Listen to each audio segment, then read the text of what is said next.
பிரபாகரன் இனி என் பிள்ளை இல்ல. பிரேமலதா உருக்கமான பிரச்சாரம். நான் இங்கதான் இருக்க போற வீடு எடுத்து அடிக்கடி உங்களை வந்து சந்திப்போம். உங்கள் குறைகள் அத்தனையும் நிவர்த்தி செய்வோம். கலங்கிய தேமுதிக தொண்டர்கள். கேப்டனும் நானும் ஒப்படைக்கிறோம்.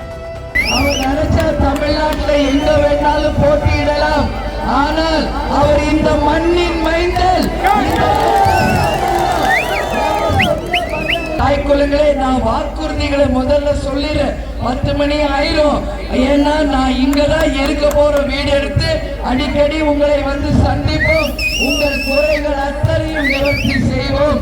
உங்களுக்கு இலவசமாக தையல் பயிற்சி பள்ளிக்கூடங்களை தொகுதி முழுக்க அமைக்க இருக்கிறோம்.